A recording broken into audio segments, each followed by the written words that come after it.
Yo, what's going on YouTube? Welcome back to another MLB breaking news story. If you haven't seen the first video on this already on my channel, my man Brandon posted this already. Fernando Tatis Jr. has been suspended for 80 games for violating MLB's drug policy, and now he has released a statement. So that's what we're going to talk about in this video, the statement and what this does for the rest of the season for the Padres. Crazy breaking news that happened literally in the last hour. So let's talk about it. Let's get right into this statement released by the Major League Baseball Players Association on behalf of Fernando Tatis Jr.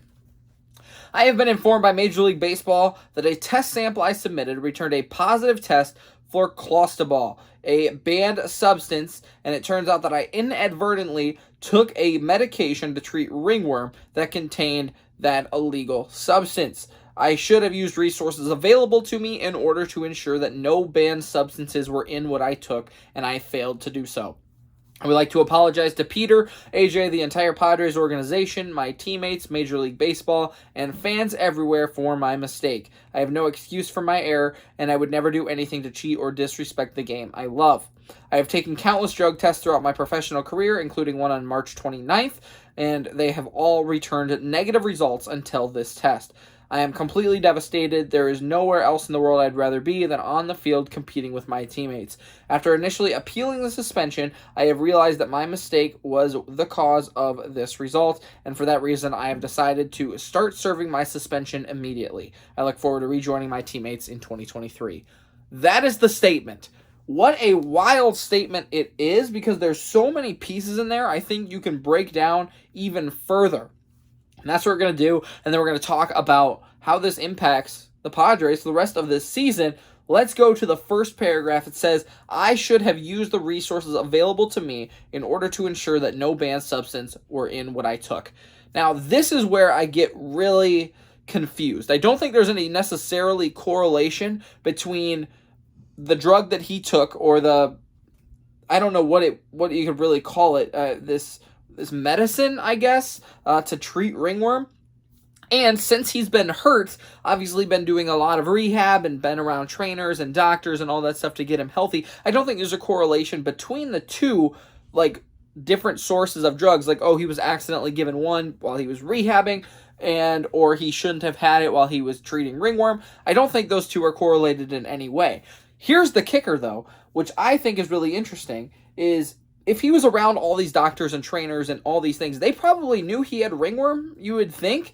Or like I said, you would think they would be helping treat that, I would say. Maybe not as they would be as an athletic trainer would be for an injury, but you would think they would be monitoring all the drugs, all the medicines, all the rehab elements that he would be taking.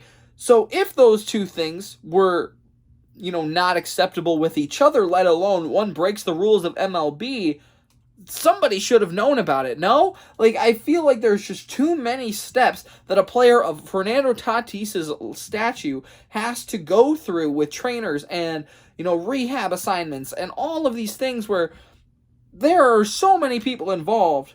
You would know exactly what substances somebody is taking.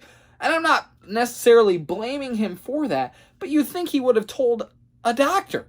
And the doctor could have said, hey, whoa. Are you sure this isn't part of MLB's banned substance thing? Just interesting to me to look at it for that way. And I'm not saying Tatis purposely cheated or is going out there and trying to ruin the game, because he's one of the biggest stars in baseball, which is also why I think this is weird. But I just don't, that's the toughest thing to wrap my head around, is how come somebody didn't know this was happening? And then the second part is obviously he's known about this for a little while, where they would at least be able to release a statement. So at least, 2 days, I would say, that he would have known about this so they could craft this message. And also, like, he was playing in games 2 days ago. So when was that appeal process? Like, that's the second part of it, is, hey, he knew that he had taken this drug or this medicine or whatever, and MLB caught him, and he appealed, or initially appealing. I don't know, how far he would have gotten into that process before realizing it was a mistake. Like, that's just another part that gets me. It's like, okay, You took this, MLB found out, maybe it was a big deal, maybe it wasn't, but you appeal it, and now you're getting suspended. So that's the second part of it. Is my mind is just completely blown, where he's appealing this, but then he realizes it's his fault, but he's still playing 2 days ago.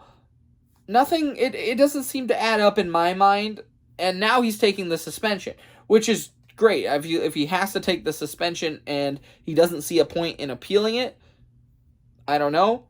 Maybe that's the right move. Maybe it's not. Obviously, I'm not a lawyer. But the idea of owning up to a mistake, I don't know. I'm like,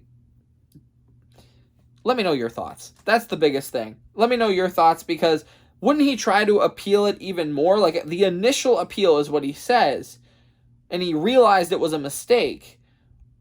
But if it was to treat, ringworm, I feel like there's some leeway there. Maybe there's not, but at least would have gone to a further appeal. That's the thing. That's the second part of it, that I just can't quite understand how that situation took place.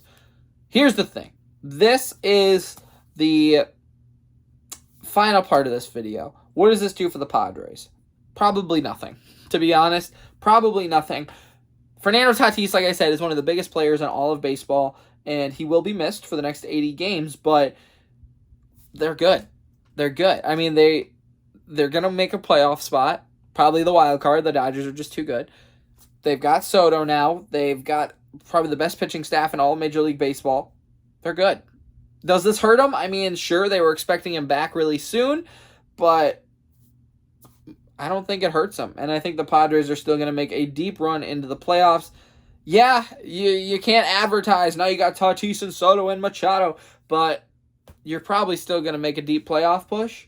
I don't think this hurts you that bad. Yeah, it's a big loss, but he didn't play all year, and the Padres are already good. Next year, I'd be a little scared, considering their pitching staff and having those three guys there.